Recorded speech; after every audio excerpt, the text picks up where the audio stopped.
Tonight's lecture is about Israel, as it's called, Israel and the Arabs, the Arab states, the good years, obviously 49 to 52. But I have the good years with a question mark.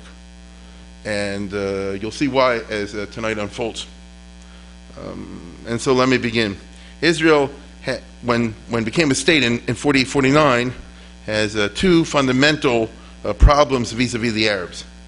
But interestingly, it's not what you think. It wasn't that they were afraid the Arabs were going to attack them. They weren't afraid of a second round, as it was called. That's not one of the problems in 1948 to 52.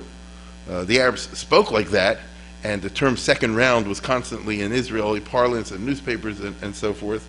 But it wasn't true. And one of the main reasons is because the Arab countries, if you know what's going on in the Middle East, I know you'll be shocked to hear about instability in the Arab countries, but they were going through a particularly violent series of convulsions and assassinations in the years 48 to 52. Okay? Can we move to the next one? Okay, then that's fine. Then I'll tell it to you out loud, and eventually the picture will catch up. All the Arab heads of state were shot in assassinations of various types in 40 to 52. It's amazing. The Prime Minister of Lebanon, of Egypt, of Iraq, the King of Jordan, as I'm sure many of you know. Everybody gets getting bumped off. And who's the one that's doing the shooting? Again, I knew you'd be shocked. Islamic extremists. Gee, can't imagine that. And this is 60 years ago, before the news existed, right? Nothing has changed. And therefore, when you look at the Arab states in the middle, here you go. This guy was the president of Egypt was killed. The prime minister of Lebanon was killed. Nukhrashi Pasha, the prime minister of Egypt, was killed. They're shot in the street, you know. And there are others. And that means that Lebanon's not going to war against Israel. I mean, they have their own problems. They can't get their own government together. The government is highly unstable, with one group suffering a coup from another group, and that sort of thing. Similarly, in Syria, for example, I mean, this guy holds power for a couple months. He got in there by killing the guy before him, and then he gets killed by the guy after him. And so Syria, as you know today, is a fundamentally unstable country. And as a matter of fact, what I'm really speaking about speaks to the fact that only recently has the American media, because they've been forced to hit over the head by a 2x4 of current events, discovered that the Arab states are fakes, that they were put together by the colonial powers after the First World War with no attention really paid to the fundamental multi-ethnic tensions that characterized them, and the borders were drawn in such a way that benefited Britain and France, but they had nothing to do with the realities of those countries. So, for example, we know today, after the American army was in Iraq, they got three parts of Iraq, and they all hate each other and kill each other. Right? You got this we all know because we've learned it. You got the Shiites in the south, you got the Kurds in the north, you got the Sunnis in the middle, and so forth. I mean, Nebuch, the GIs had to pay this price because Bush and these guys didn't figure this out until it was too late. We know at this very moment, if you pay attention to news, and I know everybody here does, otherwise they wouldn't be here. So you know what's really going on in Syria. It's not uprising against Assad. It's the different ethnic groups out to shecht each other. Assad, as you know, is the head of the Alawites. You know this. The Sunnis want to knock out the Alawites and take over and shecht them. The Druze are in the middle, figuring out they don't want to get killed by both sides.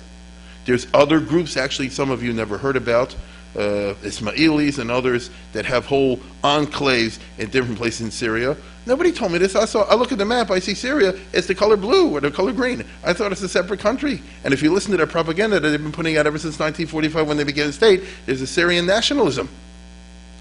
And everybody's loyal to the flag of Syria. It turns out it's all baloney. You see? And how did Assad become powerful? Because his family was going back to the French occupation, and the French didn't like the Sunnis because there were too many of them, and so they favored the Alawites, who were a minority, who therefore looked to the French for patronage, and they gave them all the officer jobs in the army. So when the Syrian army was formed in 1945 after Syria became a state, the Alawites took all the officer jobs, etc., etc., etc. Nobody told me that. You look at Lebanon, and before the Lebanese Civil War, people thought Lebanon is the Switzerland of the Middle East. Some of us are old enough to remember that. Oh, Lebanon is great and all the rest of it. And then one day it blew up because nobody told us that part of it was the Christians, the Maronites, and some of it was the Sunnis in the south facing Israel as the Shiites, and each group has a long history of destroying each other. And even Egypt looks like a monolithic country, and then we find out, oh no, Egypt has what you call 1 million or 10 million Copts who are Christians that don't like the Muslims, and obviously the Muslims don't like them. And you see what I'm saying? You go across the board, and you see one after another that these countries are really fake, and they're held together by terror. By the way, this applies even for the countries that were not created by the British and the French. I'll give you an example. You heard of Saudi Arabia? Yes. The majority of the population, I bet you don't know this, the majority of the population in Saudi Arabia is Shiite. And especially in the East, what they call it. And they've been suppressed and oppressed and repressed by the Saudi regime forever. And every time there are riots and uprisings, they go and shoot them and kill them, and the U.S. is okay with that. Gee, I wonder why. When Bahrain recently, in the Arab Spring, had uprisings from the Shia population, was a decisive majority over there, the Saudis sent in tanks to blow everybody up, which was supplied them by the United States, and I did not see the U.S. government or the press make any big deal about that, because Bahrain has something that we all need. I'm not going to say what that is. Okay? And so the reason I'm trying to tell you that is, on the one hand, you look at the map and you say, is Israel against all these Arabs? But on the other hand, the reality is that the Arabs don't exactly exist as a group. Sometimes they do, and that's bad when it does. But fundamentally, it's different groups that are more interested in the immediate zone of fighting each other to gain power than they were against Israel. So this was the case in 1949, 1952, in the years that I'm covering in this series this year, in the early years of the formation of Israel, and that was a big plus for Israel. That's the plain fact. So even though Ben-Gurion and Moshe Sharett and the others always use in their speeches that figure we have to have security problems, we have to be ready for another round against the Arabs and all the rest of it, it wasn't really true. You understand? Furthermore, I would go on to say that in the military sense, none of the Arab countries at the time I'm speaking about had big armies. They're all very small armies. Again, if you take the trouble to look at the facts, just give you one example. Israel's longest border with Jordan, Transjordan as they called it at that time. The whole Jordanian army, I think I mentioned to you, was 7,000 or 8,000 men. And even when they expanded it under Abdullah after the war, it was like 10,000 or 12,000 men. Israel by this time has an army of 100,000. And Israel's an army. And so it's 100,000. So what I'm trying to tell you is that if you toed up the Syrian army plus the Iraqi army at that time, plus the the Lebanese army, plus the Egyptian army, you'll be surprised to hear that they're outnumbered by the Tzahal. And this was the fundamental military reality in the early years of the State of Israel. It's not what people think. And so people like Ben-Gurion and the others can have a pugnacious attitude and a little bit of an arrogant attitude and all the rest of it, because it's based on the fact that Israel has, by the standards of that time, the strongest army in the Middle East. So much so that they could beat all the others put together if it was called for. You see? And so that's very important to understand. Furthermore, in the Arab countries, even the largest of the armies, the Egyptian army, was really run by the king for domestic purposes. In other words, let's put it this way. He's scared of his army because the officers of his army are guys like Nasser, who are planning to overthrow him and eventually do in 1952, as we all know. Therefore, he's not really interested in building up the army and making it very powerful, because if that happens, they won't. Before they attack Israel, they'll attack him. In spite of what I said, the general tendency of the times, and the Cold War, as we'll see, not tonight but some other night, the Cold War was of such a nature that the Egyptian army was built up anyway. And Ein Hanami, what happened? In 1952, they felt strong enough to knock out the king, right? They put him on the ship. He had his famous last words where he says, the day will come when the only the kings left in the world, the only queens left in the world be the Queen of England and the Queen of Hearts. See? He's the last king. Now I want to tell you something. He ran a fundamentally corrupt regime. That was very good for Israel. I'll tell you something else. During the years I'm talking about, his number one girlfriend, his number one mistress, you won't believe, was a Jewish girl named Lillian Cohen, who was Ashkenazic. She was an Egyptian movie star at that time. I'll tell you what, this is even better. I couldn't make this up. They used to be together, and he loved when she sang Yiddish songs. So you have King Farouk of Egypt, and she sang "Abriva der Mama," things like that. And he thought it was great. And now in Egyptian history, and for Nasser, she's a Mossad spy. As far as I'm aware, this is not true.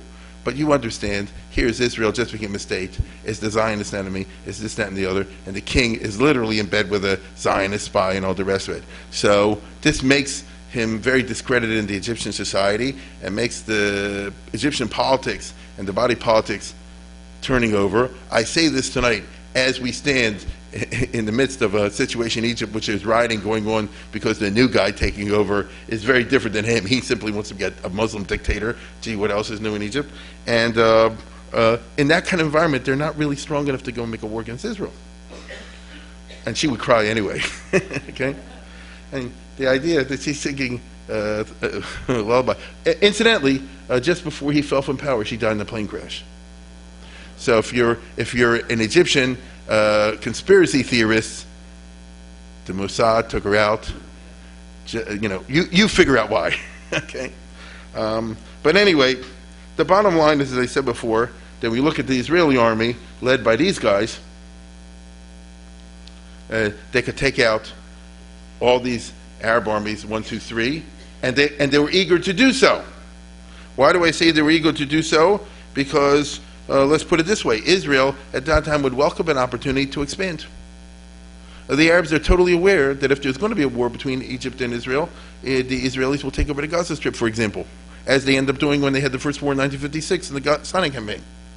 The Egyptians are well aware of this. The Jordanians are totally aware that if there's any kind of a war, they can take over the West Bank 1, 2, 3.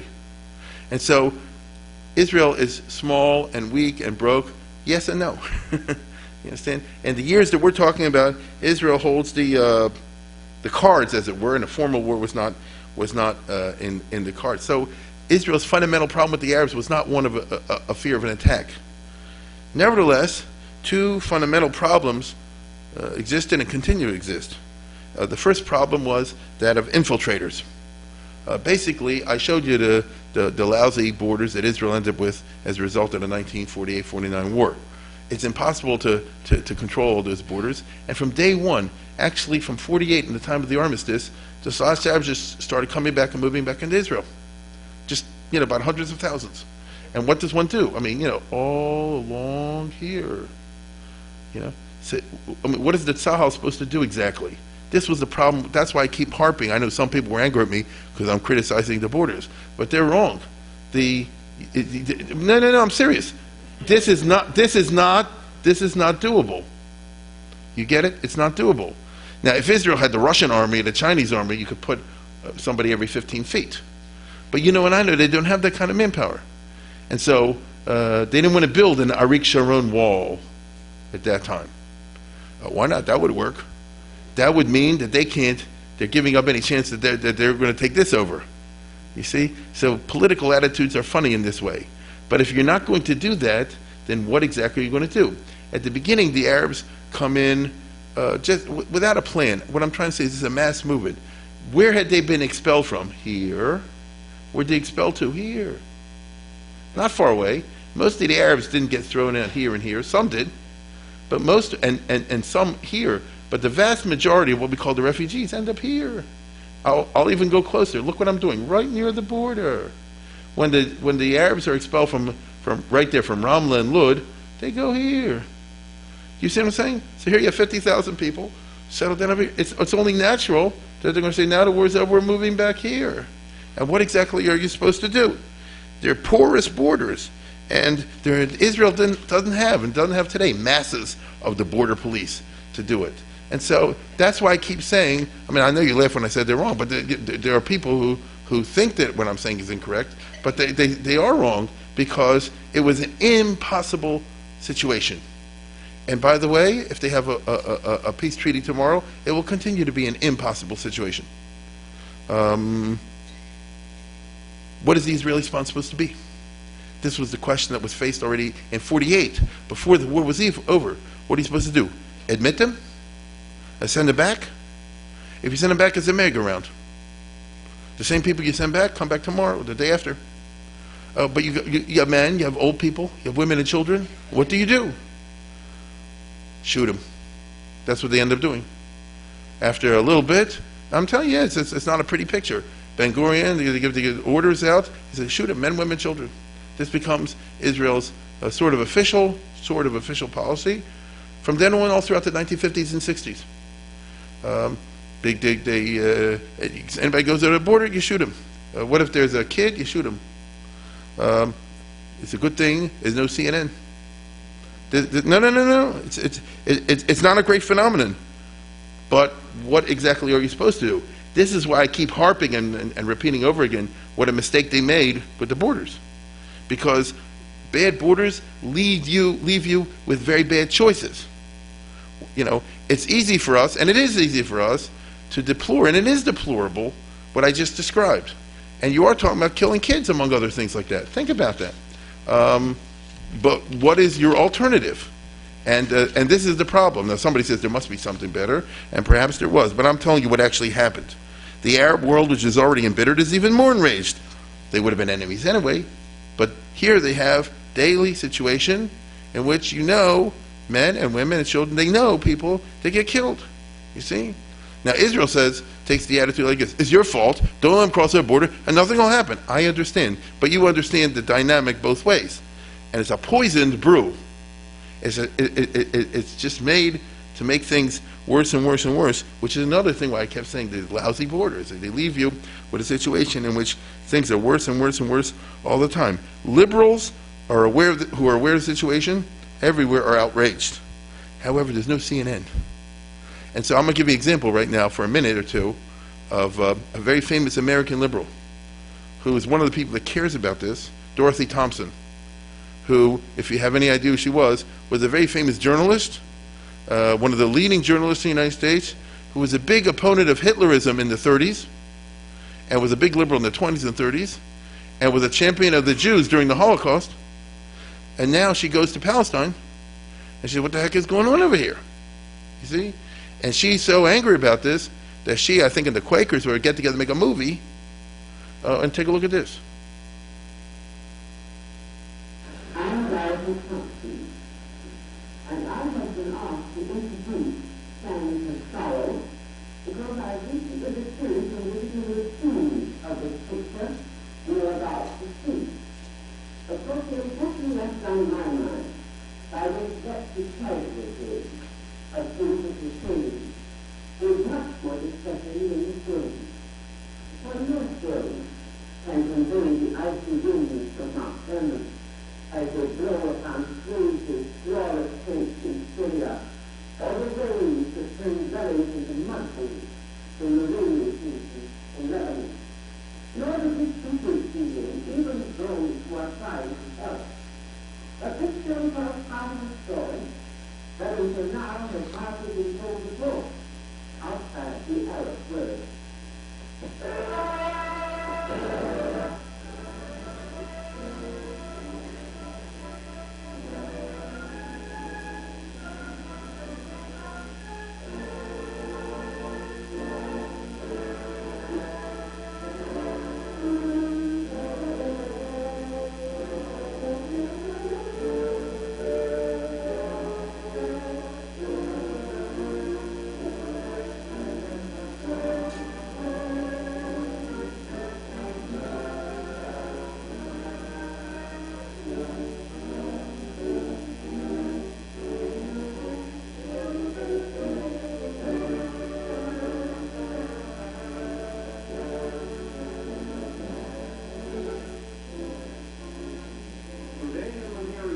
Suffering people, the Palestine Arab refugees, are struggling for survival.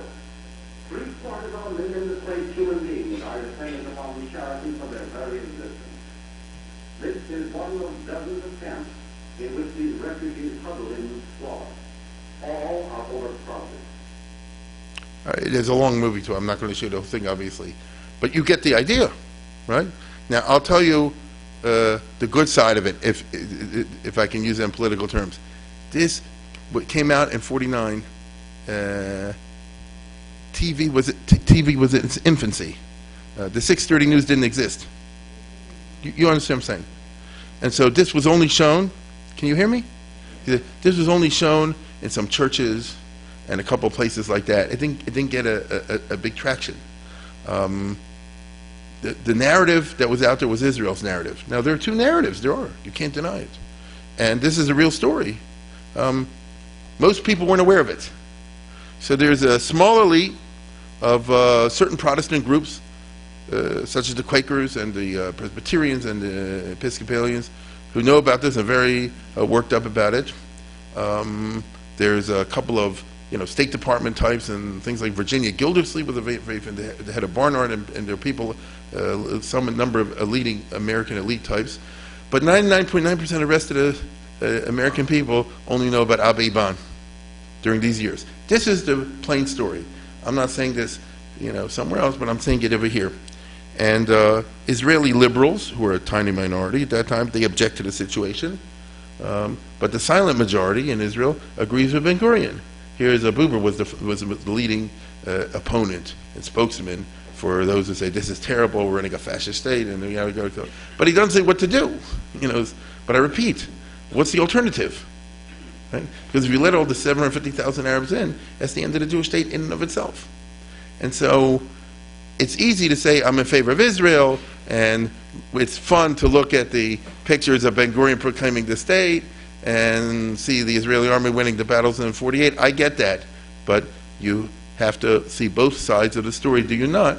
And then you're left with poor choices, right? Poor alternatives. This is all a result of the bad borders. Right? Now, much larger. So you see, it wasn't a matter of a war coming up, but here's just a plain problem that's not going to go away, and I'm not through with this tonight. A much larger fundamental problem for Israel is that the United Nations votes that the refugees must return, and also that the only borders they recognize are the 47 borders. Okay, you know what I'm talking about. This is the original borders that the United Nations resolution in 1947, November 47, granted for the Jewish state, what you see over here. As far as the United Nations is concerned, those are the legal borders of Israel.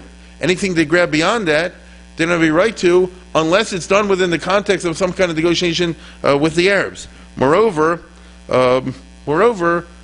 all those Arabs that were expelled, particularly from the parts that Israel took over, but even from Israel itself, Israel did not have a right under national law to expel them. And therefore all of them, I repeat, all of them must be returned.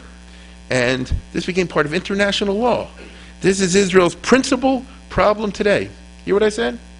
I know about the military problems, and I know about Gaza, and I know about the rockets, and I know about all the other junk that's going on, and I even know about Iran and all the problems that are connected with there. Having heard that, you heard it from me, that's not Israel's number one problem.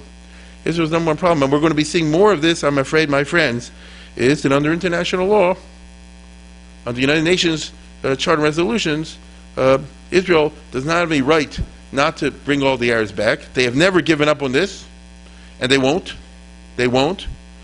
And, you might say that they have hurt their cause for 65 years by insisting on violence.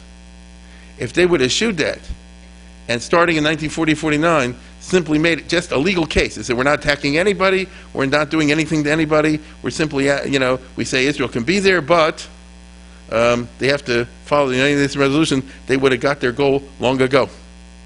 Their refusal to go along with the 47 plan, even till today, or maybe they've changed their mind today, and to insist simply on applying the international law had been the best thing for Israel. It's sad, but these are the realities of it. It's the negotiating position at this moment in the year 2012 of the PLO. I'm talking about the most liberal of them, Abbas and all those people in the PA. Perhaps some of us will recall back in the year 2000, Clinton in his last moments of administration got together Arafat and Ehud Barak. Do you remember this? And Ehud Barak put everything on the table, didn't he not? I mean, I know many of you know what I'm talking about. And what was Arafat's response? He said, "But we don't want to give up on this. What I just told you." You see, and there you have it. Now, during the years I'm talking about, 49 to 52, Israel will be under great pressure to take back at least some refugees. Right? Even the best friends of Israel, like Truman, are saying it's, you don't take back 750,000, how much are you willing to take back? And at one point, the United States will pressure Israel to commit to take 100,000 back. It's in a country where they have 650 to start out, wasn't there, taking another 650 in, as we saw last time in the Ma'abarot, and all the other terrible conditions. And in addition, and Israel already has 150,000 Arabs that they did not expel, which are therefore part of the Israeli citizens, and now add another 100,000, which is a huge extra addition. As I said before, in the original UN resolution, I mean, here's the history of it. In November 1947, the United Nations General Assembly passed a resolution saying that there are going to be two states and that they're supposed to cooperate. This is what it says in the Nusach of the United Nations resolution. There are going to be two states, and we want them to cooperate. Now, of course, we know that didn't happen. Israel started taking land, and the Arabs started taking land right away in the fighting. And over the course of 1948. During that time, the Arab armies occupied, at one time or another, whole chunks of Israel to which they weren't exactly entitled. I'll give you an example. The Egyptian army took over the Negev, the whole Negev. The UN was silent. But by December of 1948, it was clear that Israel was winning, and that if anything, Israel would be taking extra Arab land. Also, by that time, it was clear that Israel was expelling many Arabs. Let's go to the next map. Right? So it's a lot much bigger, than the map you just saw, the Israeli part. At this point, in December of 48, the General Assembly of the United Nations, influenced by the views of the late Count Bernadotte, who the Jews had murdered, the Stern Gang assassinated him, they passed Resolution 194, which remains in force today, and this resolution has been renewed every year since then by the General Assembly. Okay? Renewed every year. So, I know these numbers don't mean anything to us, but they mean things to people in the Middle East. So the two resolutions you want to remember is 189 and 194. 189 was the partition resolution of 1947, establishing the two states, and 194 was a year later, in which they said Israel has to, as I said before, take back all the refugees and a couple of other things like this. Has several points. Among them, one is the protection and free access to the holy places. Another one is the demilitarization of the United Nations control over Jerusalem, and the free access to Jerusalem. Notice Yerushalayim should be a separate city administered by the United Nations and not part of Israel. And the other one, and Article 11 is what do you call it? That's the key one. Let's take a look. Read it. It resolves that the refugees wishing to return to their homes and live at peace with their neighbors should be permitted to do so at the earliest practical date, and that compensation should be paid for the property of those choosing not to return, and for loss or damage to property which under principle of the law or inequity should be made good by the governments responsible, and instructs the Conciliation Commission. So the United Nations, in this resolution, established something called the Arab-Israeli Conciliation Commission. We'll see in a minute. To facilitate the repatriation, the resettlement, and economic and social rehabilitation of refugees, and the payment of compensation, and the close relationship, etc., etc., etc. Now, Israel, of course, said like this: we sign in for compensation, right? We sign in for reparations, we sign in for everything except for repatriation. You understand, right? And that's Israel's position till today. And being very legalistic, they say, we don't believe that these guys want to live at peace with their neighbors. You see? But of course, the refugees said, we do. And there you have it, my friends, till today. So you're going to be, I wish I was wrong, and I wish other things would be in the papers, but I fear that I'm right, especially now in Obama's second term. And as you know, the PA is going to the United Nations as we speak to get some kind of observer, semi-nation status, and France already said they're voting for him. You see where this is going. We're going to see a revival in the news of, Resolution 194, back in the very beginning of December 1948, and you're going to see Israeli spokesmen saying, well, they don't want to live at peace with their neighbors, and so on and so forth, but Israel will pay compensation, right? And now Israel says like this, but what about compensation for the Jews who left the Arab countries? But the Arab countries are going to say, we didn't kick them out, you took them, right? Well, it's true, and they're going to say, when it comes to Iraq, you kind of forced them out, you blew up the synagogues to freak them out and make them go to Israel. You're going to get all this sort of stuff coming out in Time Magazine and CNN and all this other kind of business, because, as we know, the past is the father of the present. Right? So there you have it. I repeat, this is the official position of PLO today. Will the world side with the PLO on this? I'll ask you a more comfortable question. Will President Obama? I don't know. In addition, the resolution established, as you see, the UNCC, the United Nations Conciliation Commission, consisting of 3 countries, the USA, France, and Turkey. Well, at that time, this is what the UN, I'm just telling you what happened. From January until April of 49, January, February, March, April, these 3 countries sent delegates, and they went to the Middle East, and they consulted with all the principals, including the Palestinian refugees. So they went to Israel, they went to Egypt, Syria, Lebanon, Jordan, Iraq, and so forth, and to consult on how to put together some kind of a peace conference. During this time is when Israel was signing the armistice agreements at Rhodes. That's only because the Israeli army beat the pants off the Egyptians and surrounded their army in the Fallujah pockets. The Egyptians were afraid that the Egyptian army would be compelled to surrender. Jordan was scared because Israel had put itself in a position that they could occupy, really wipe out the Arab Legion. Lebanon was scared. In other words, there's something called the armistice agreements, which had to do with the ceasefires. And then everybody figured, including the United Nations and Israel and all the others, that the armistice agreements will obviously be followed by a peace conference. And so the United Nations Conciliation Commission at that time said, while this was going on, okay, you guys handle the specifics of the armistice at Rhodes under the direction of Dr. Ralph Bunche, the American famous delegate, and when it comes to the actual peace conference, let's go to Lausanne in Switzerland. And we'll have something called the Lausanne Conference. And if you know history, there have been many peace conferences in Lausanne. It's a nice place, it's a resort, and let's do it over there. Israel's scared. We all have a long history. They go to peace, everybody gangs up on them. That's the way they saw it. They didn't want to implement this stuff. You see?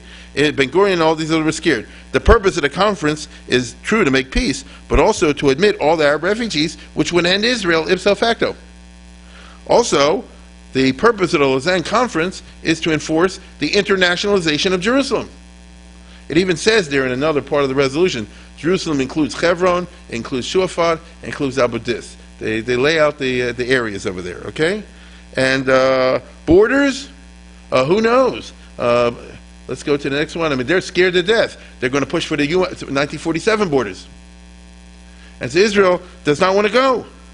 But the United Nations makes it clear that participation in the Lausanne Conference is a condition for being admitted as a member nation in the United Nations, and Israel, especially this time, is desperate for legitimacy, maybe too much so, but you understand why. They were desperate for legitimacy, and the ultimate mark of legitimacy in the international system is to become a recognized member of the United Nations organization. I might also add that this is early 49, this is their last chance, because afterwards comes in all the third world countries, and they're going to vote against Israel, and just imagine, in addition to all the other troubles we had today, Israel was an outlaw nation which wasn't a member of the United Nations. I mean, that's all we need. And so Israel is scared, and they agree. They say, we will participate in the Lausanne Conference, and as a result, they become a member of the United Nations on May 11th, 1949, with the strong support, and only with the strong support, of Russia and America. Right? The Russians gave it the full press, this is a fact, and so did the United States, despite the opposition of the British. Here, let's take a look at a newsreel from that time celebrating this.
See, that's what I like about newsreels. They don't tell you anything, because the real reason is because they have been forced to do this in order to join the Lausanne.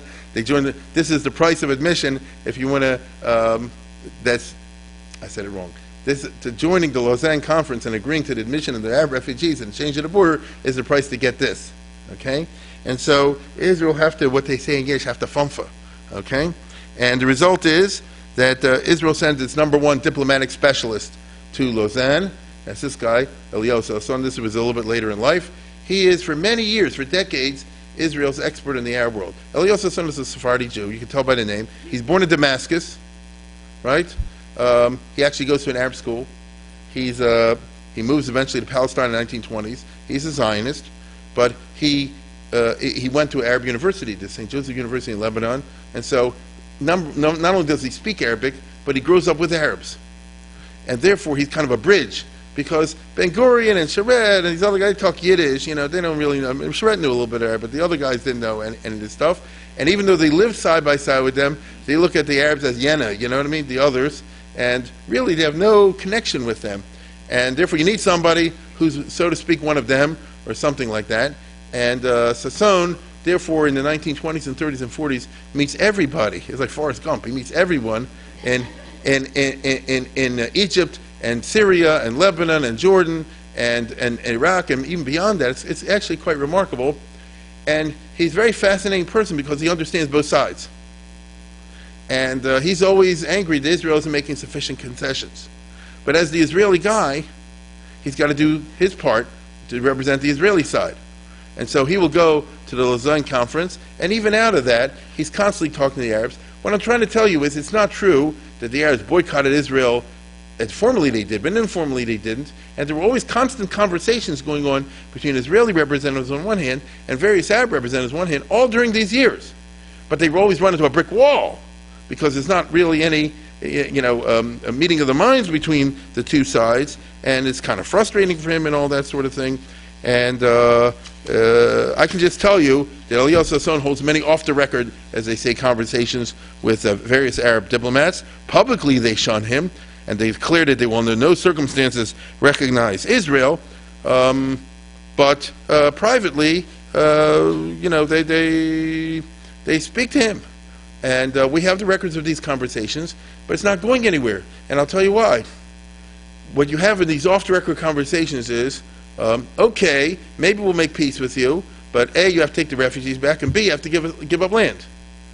And the best he can get is, okay, so you don't have to take the refugees back, that's big, but give us the Negev. You see what I'm saying? Or something like that. In which it's a substantial business of yielding. I mean, Egypt said that. They said, okay, you don't have to take the refugees back, which is a big deal. It is. We'll handle that, but give us half the country, or more than half. And, because we don't want to be separated from the rest of the Arabs. The Lausanne conference had basic structural defects. There was no direct official negotiations. The Arabs said, we won't talk to Israel directly. And so the Arabs were in one room, and the Israelis were in another room, and the UN guys are going back and forth. I mean, right off the bat, it's technisch. That's not a peace conference. You understand? Second of all, the Arabs negotiated in a block. And so once it's in a block, it's not country to country, it's a group. Once it's a group, everybody has to show how religious they are compared to the others, and therefore they give the hardest position. All of this helped Israel, didn't it? What I'm trying to tell you is, if the Arabs would play their cards right, it's like this. We recognize Israel, we agree to the borders, now put all the refugees back, and we'll sit back and see what happens. See? They weren't smart enough. I understand why it's emotion, but they weren't smart enough to do that. Again, all this kind of intransigence is going to be one of Israel's most potent weapons in the first 19 years of their existence, to be perfectly honest. They're always able to say, see, they won't talk to us, they won't this, that, and not serious about peace, and all the rest of it. Privately, the Arabs do indicate, as I said before, that they will make peace. But, A, you have to take their refugees, or B, land, or one or the other. Refugees, by definition, is going to kill Israel. Land is not so pashut, correct? It depends how much, where, when, and all the rest of it. But because they do say this, you'll find pressure on Israel from these two guys. The President of the United States, Secretary of State. Truman, you can't say was anti-Israel. It's not true. And even Atchison he wasn't pro-Israel, but he wasn't anti-Israel. Very interesting guy. But there are ideas like this. Take the deal. I mean, what Israel needs more than anything else is to be recognized as a regular country by the Middle East. Then they can't harm you after that, because you'll be a United Nations member and it'll be illegal to attack you. I mean, it's the argument. You hear the point. I mean, it's not a stupid point, right? On the other hand, what are they supposed to say? He said, we take back 700,000 refugees, that wipes out Israel just by that. And so Atchison said, well, then take in some, or whatever. Truman appointed a personal envoy, Mark Etheridge, who was a very famous Democratic macher. He was a big newspaper publisher. He was a big deal under Roosevelt, and it was a big deal under Truman that he from Louisville, Kentucky. He had a chain of newspapers, and he said, you go to the Middle East and talk to them and get them to do what's right. And Esrich goes there and twists arms. And as a result, Israel did agree, Moshe Sharett did agree to take back 100,000 refugees, Arab refugees. Ben-Gurion, I don't know where he went nuts. And Ben-Gurion had a conversation with Esrich, and he said like this, give us the Gaza Strip, and we'll take in all the Arabs in the Gaza Strip. As over 250,000, it's close to 300,000. I don't know what Ben-Gurion was drinking that day, but, boy, if Egypt would say that, imagine. I mean, I do understand the idea of Israel annexing the Gaza Strip. I get that, especially as we live here today at the Hamas situation. But what would Israel do with close to 300,000 Arab refugees at that time? But anyway, this is the kind of negotiations that are going back and forth in 1949, in that very interesting summer of 1949. But ultimately, these are half solutions, because the Arabs don't want to take back half the refugees, a quarter refugees. It's all or nothing from their point of view. That's what they are insisting on justice. They're insisting on honor. What you have to understand is the Arab culture is a culture of honor. Let me give you an example. In English, you say like this, to your health, or l'chaim in Hebrew, or in European, santé, right? What do they say in Arabic? To your honor. You get it? This is the deal to them. The existence of Israel, dishonor. The fact that you have all these refugees out there, the Arabs are supposed to be the master race. They're the ones that conquered the Middle East in the 600s. They're supposed to be the top dogs ever since then. And they're the ones sitting over here, and the Jews are the ones sitting in the cities. It goes in the kishkas, and there is the heart of the problem. Right in the middle of all this, you had the following situation. This guy, who looks like Mussolini because he modeled himself on him, grabbed power in Syria.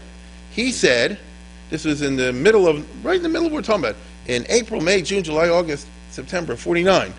He said like this, if Israel gives me back a little bit of land, I'll take in the refugees. Acheson said, I guess, grab the deal now. Right? Acheson was a big lawyer, a very famous lawyer in Covington and Burling. He said, take the deal now. What does he want, though? Let's see. 1 second. Do we have the map there? Let's go to the map first. No. The one of the Syrian border? Yeah. Go past that. Okay. Yeah, over here. Here you have the old Israeli 1948-49 border with Egypt. With Syria, excuse me. Look closely. This is the Galilee. I get it, right? You get that. And here's the Kinneret, and here is the other thing, the Hula, What? The Golan is here, in Syria. Right, here's the Banyas, here's everything I'm pointing here is the Golan. Okay? It was part of Syria. This is not after the 67 war, this is before the 67 war. But look very closely.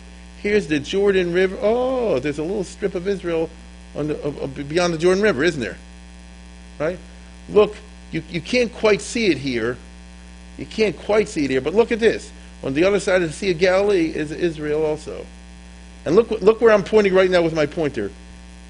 There's a 10 meters along here, Israel. Get it? Why? Because back in what I'm telling you is the heart today of the Israel-Syria problem. Back in the 1920s, when England and France split up the Middle East, so they said England gets something called Palestine, France gets something called Syria, Lebanon. And then then British and French diplomats got together in the early 20s to make the exact line. Okay? The Zionists wanted this wanted that. They ended up with what they ended up. Syria is a big area, has, for example, in it the Tigris and Euphrates rivers, among others. Palestine, I'm talking about from the British point of view, doesn't have many rivers. And so they agreed at that time, the British and the French, there's horse trading. We'll give you this, you give us that. Meaning that the line is that the whole of the Jordan River, as you see, is Israel, not Syria. And more importantly, this thing over here is a body of water that they need here that Palestine needs for water. Syria has the Tigris, Euphrates rivers and other stuff. And the British and the French negotiators split it that way. That became the international border when that agreement was registered with the League of Nations. and subsequently was readopted. All the borders of the League of Nations were readopted by the United Nations. If you're an international law person, you know about this. If you're a regular person, there's no reason to know about it, unless you're an Israeli, unless you're a Syrian. So the Syrians are Shrine Chai V'Chaim till today.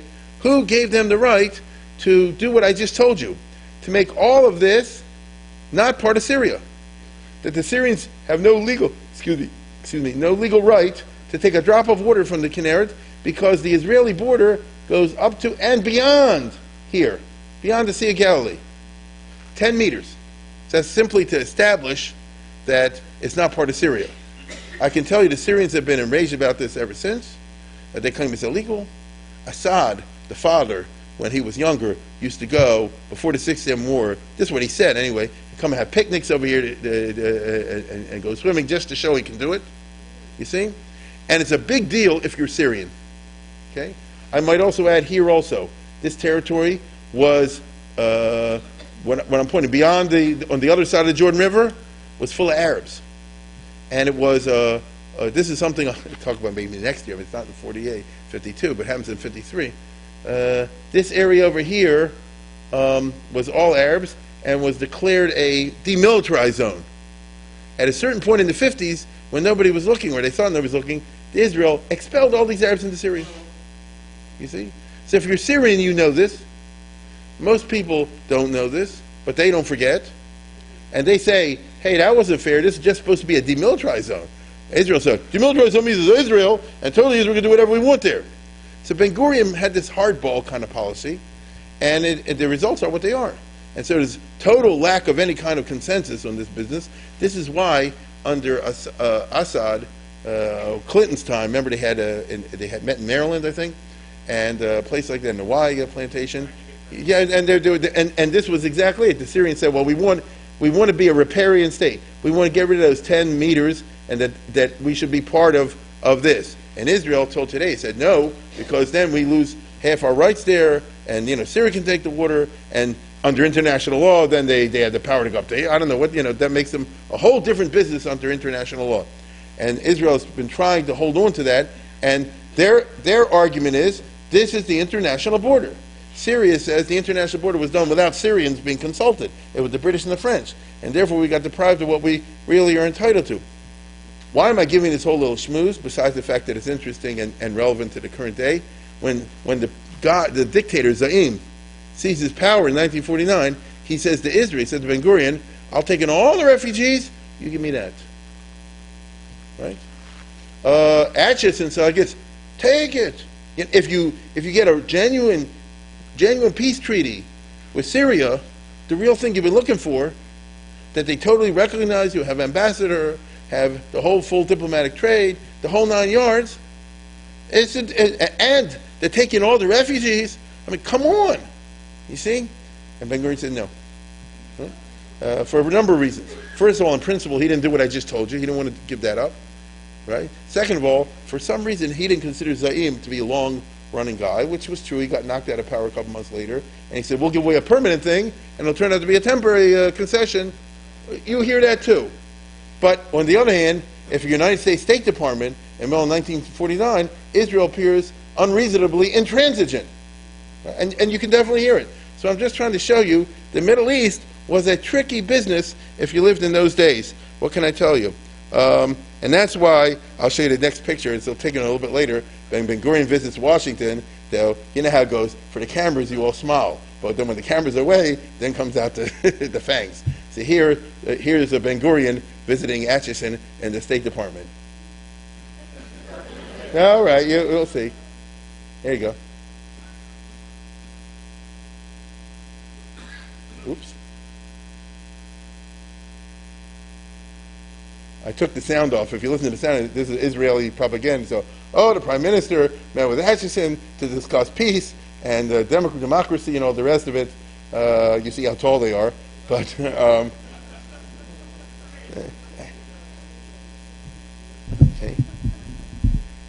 And Atchison was, I've spoken about before, was a very interesting guy, very brilliant lawyer, and everybody's smiling. But, that's for the cameras, right? Really, when the camera's over, he says, what are you guys doing? This is, if I had a client and they were offered this kind of a deal, I'd say, grab it. No, I'm telling you as your friend. You see what I'm saying? And as I say before, you can hear both sides, so it's not simple at all. But as I told you, Ben-Gurion said, I don't think Zaim will last, and he didn't. And he didn't want to pay the price in the business. Similarly, Ben-Gurion doesn't want to yield the Negev to King Farouk.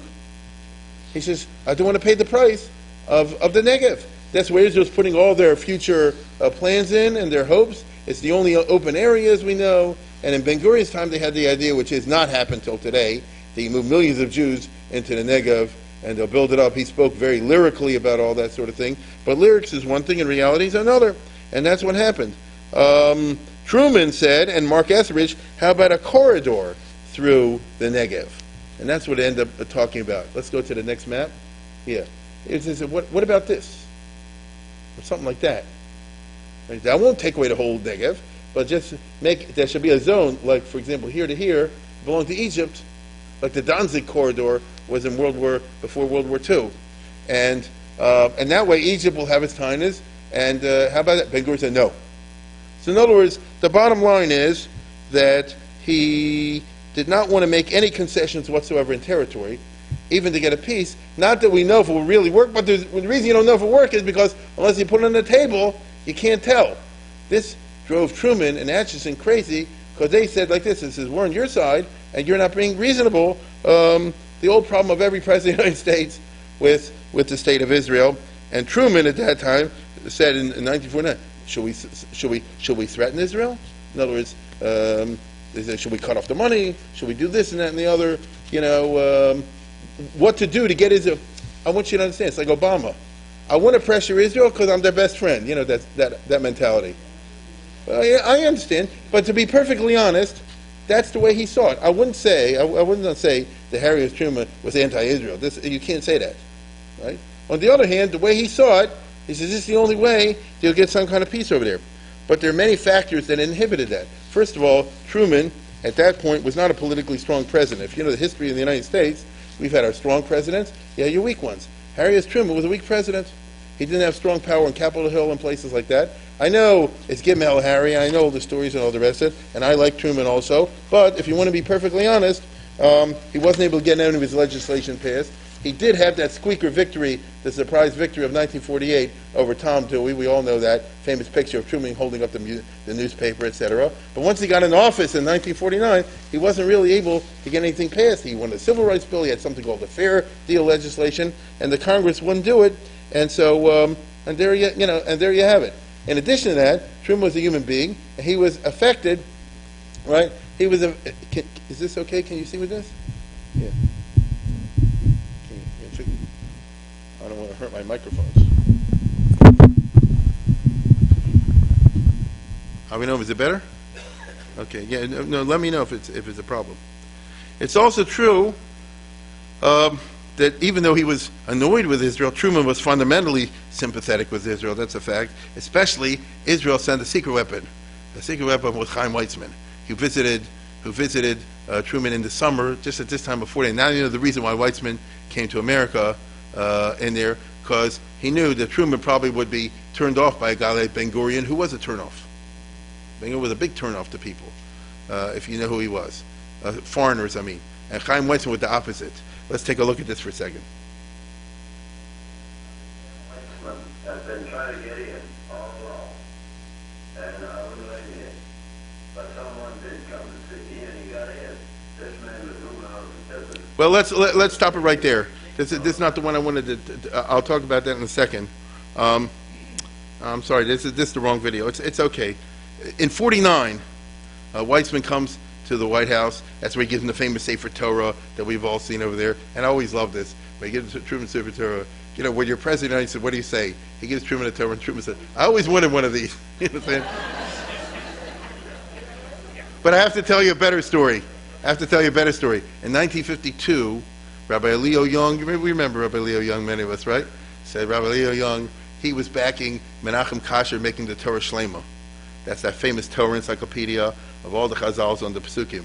And at that time, somebody had the idea, put out in English. So they put out one time in 1952 an English volume of the Torah Shlema. It has all the Midrashim and all the Chazals on Parshas Bereishis. And he went to the White House for some reason or other, and he gave one, it's a picture of it, he gives one to Truman. Truman says, I always wanted one of these. Right?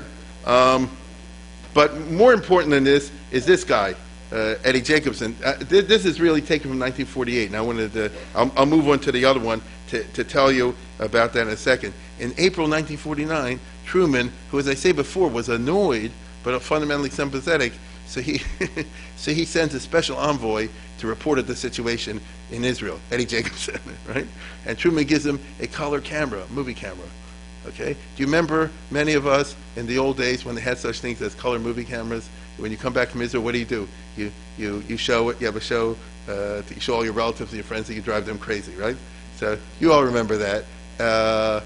Wait a second. Eddie Jacobson, who after all was a schnook, he was a haberdasher. He wasn't a big deal in the American Jewish community. But when he comes to Israel, they give him a VIP treatment. It's actually, it'll take too long to show the whole business. They give him an army parade. They take him around to all the business. And Chaim Weizmann gives him a guided tour of the Weizmann Institute. Okay? Now I wonder why. Because he has one asset, and that asset, of course, he's the best friend, or one of the closest friends, and the most powerful guy in the world. Let's go to the next one. Not this one. Yeah, that's it. Here's Chaim Weizmann giving him the guided tour of the. There's the haberdasher and his wife, right? Oh boy, they get into full treatment. Okay, you can't get better that time than Chaim Weizmann take you around the Weizmann Institute and show you everything, right? And of course, it's all with a color camera, which is very expensive, right? Weizmann show them where we're going to put the new buildings and all that kind of business, and that's the wife over there.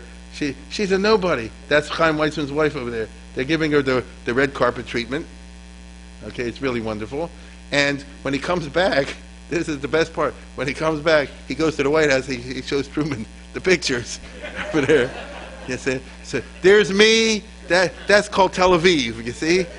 Here's an Arab cow and so forth. And then Truman says, I send a special envoy to report on the situation in the Middle East. So why am I giving you this whole business? Why I give this whole business? He's not going to really. He could say he's going to pull the plug in Israel. He's not going to really pull the plug in Israel. Truman is not going to do that. He's not going to really cut off the aid. It's not going to happen. You understand? But for nothing else, he's not going to get this guy crying.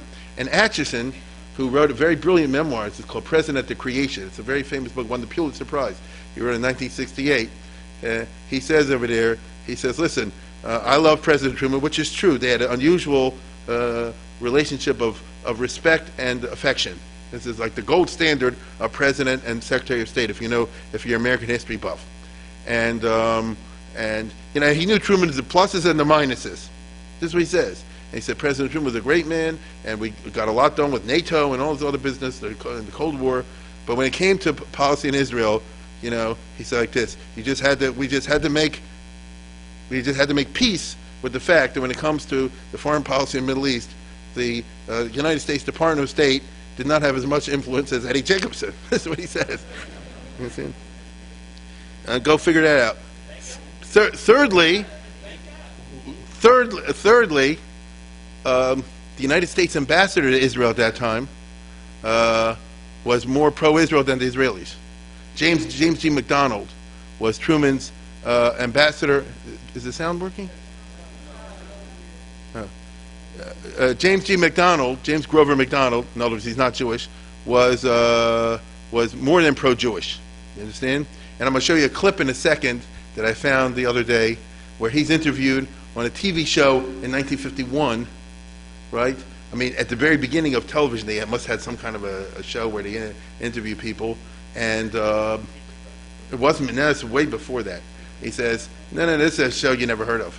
And the point is that they're going to ask him, tell us about Israel. He said, they're taking a lot of refugees. And I didn't even show you the whole thing because it's a long interview, but later on they asked him, he says, what is Israel planning to do with the tremendous economic problems and things like that they're having from this improvident taking in of too many people, and the country doesn't have enough to eat? And he says, people have to buy Israel bonds. You understand? So here, take a look at this for a second. And some of the progress that it's made. So I'd like to begin by asking you the question which it seems to me most Americans are interested in or most troubled about, and and that is, do you think that Israel and the Arab states would be able to work out a real peace? I think there will be no war between Israel and the Arab states. The situation now is an armistice, is that what There is an armistice with each of the four immediate neighbors, with Egypt, with Jordan, with Syria, and with Lebanon. But I do not anticipate that these armistices will actually be transformed into treaties of peace in the near future. Why is that?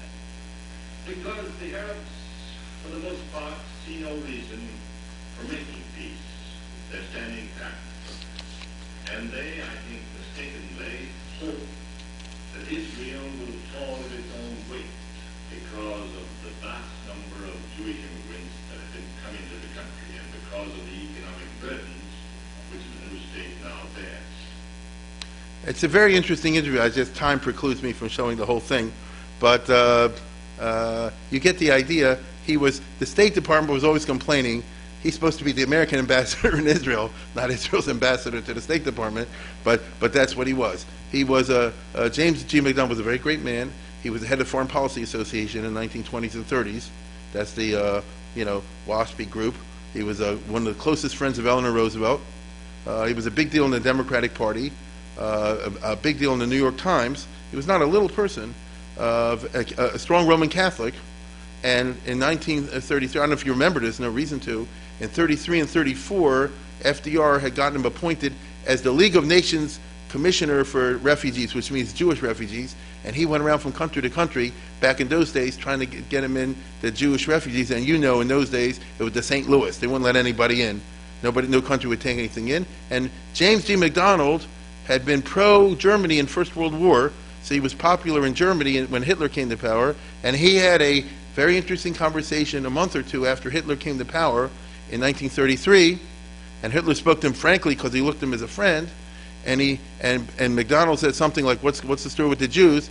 And he says, I'm going to show the world how it's possible to kill all the Jews and nobody will do anything about it. And McDonald said, he had a conversation person to person. He looked in his eyes, and he could tell at that time he's serious, and he reported back to Roosevelt, the State Department. Of course, nothing happened, and he had the experience of just sitting through the next decade and seeing all of his worst fears come to fruition. The reason I'm mentioning this is here's a person who had an unusual understanding of Israel's security fears and an unusual understanding of the necessity for the Jewish people to have a state of some kind because the alternative is another Holocaust, and that necessity trumps the Arab refugee question. I mean, he was in favor of settling the Arab refugees in a fair way also, but it's got to be that there's some room for a Jewish state, that the Jews won't end up in another Hitler time. So he was an unusual person to be appointed United States ambassador to Israel. He's the only one like that. But he was the first ambassador to Israel from 48 to 51. It was a long time. And therefore, in 49, he was telling Truman all these things. He said, you can't cut Israel off. They might end up going communist, or they'll go under. The Arabs will crush them, and so on and so forth. And so, on the one side, Truman is getting all this advice from the State Department, but on the other side, he's getting a lot of advice in the opposite direction as well. So the result is that Israel is able to be an artful dodger during these years, and by the time it's all over, they took in 32,000 refugees in 1949. That's what they're able to get away with. Mark Etheridge resigns in disgust, but there's no CNN. The Arab narrative doesn't get out there. That's just the way it is. Even though you can see Dorothy Thompson types, but it doesn't get into as far as the average person in America is concerned, there's gallant little Israel, and the Arabs are beating up on them, etc., etc. The Lausanne Conference simply peters out over the course of the year. But, on the other hand, many Arab refugees just moved back to Israel, tens of thousands of them undetected, because Israel, I'll talk about that next week, they try to get control of the situation. It's not easy. The only way that Israel can get, realistically, to stop the infiltration or the moving back by the Arabs in any kind of numbers is with the cooperation of the Arab governments themselves, which is not going to happen. And so there is no other way. There is something as a result of the armistice treatment, people don't know this, that they call the MAC, the MACs, the Mixed Armistice Commissions. Under the terms of the Rhodes Agreements, the armistice commissions, there were formal bodies called the Israeli army and the Egyptian army and the UN. The Israeli army and the Jordanian army and the UN. The Israeli army and the Syrian army and the UN. The Israeli army and the Lebanon army and the UN. They have a meeting of 3 people, and they had formal meetings like every week. And there were constant conferences over there, and what it degenerated into, the Arabs accused this, Israel accused that, they lied to each other, and at the end, Israel's the one that shut them down. It's funny, because here again, you had at least the possibility of direct negotiations at some level that could be built up higher, and Ben-Gurion and his guys, the army guys, little by little shut it down. It wasn't a pretty picture. There are a whole literature of books out there that came out in the 50s of these UN guys that were there, and they come back and they all write these books against Israel. General Riley, the lieutenant general from the Marine Corps, who ran this operation. There was a Major von Horn from the Swedish Army. There's General Burns from the Canadian Army. But as I say, these books don't get traction. They don't get written that much. They're there for a little bit on the New York Times list, and then they're gone. And so during these periods, Israel wins the information war in a big way. That leaves us with one last part of this, and a very important part of the story, King Abdullah. He's the only ruler who's serious about cutting a deal with Israel. Why? He's anxious to consolidate his gains because they're equally illegal. Right? Abdullah grabbed the West Bank and half of Jerusalem. Legally, he had no title to it. Understand this well. The United Nations had set up, it should be a Jewish state and a Palestinian state. There was a Jewish state set up, and there was no Palestinian state set up. Instead, the Jordan grabbed it. You understand? Now, the argument was, in 48, the Arabs went along, if the Jordanian army doesn't grab it, if the Palestinians, they showed they're a bunch of boobs, and Israel will take them over 1, 2, 3. So they kind of went along. But on the other hand, they're being taken over by Jordan.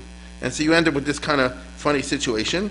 The reason is there is no Palestinian state is because the United Nations kind of acquiesces, don't they, in Abdullah's annexation of the West Bank.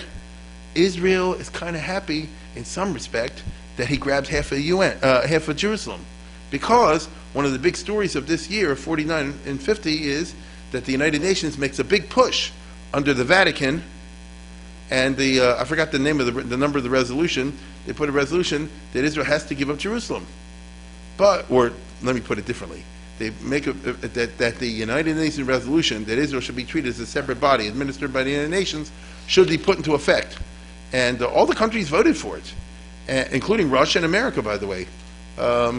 If Israel would be the sole possessor of Jerusalem, I can tell you now there would be no chance that they would be able to resist that. But because Abdullah had half the city, and he said, I'm not giving up, Israel could say, well, they're not giving up, we're not giving our part up. And the UN wasn't going to tangle with the Arab world to take half of Jerusalem away from an Arab ruler, and so that's the reason it didn't happen. It's kind of funny. But, politics is very strange. Abdullah had been maneuvering for a deal with Israel since 1947, but he's a very slippery character, as you can kind of see. This is the Arab world of the old school, and maybe the new, in which a deal lasts as long as it's in my interest to keep up the deal.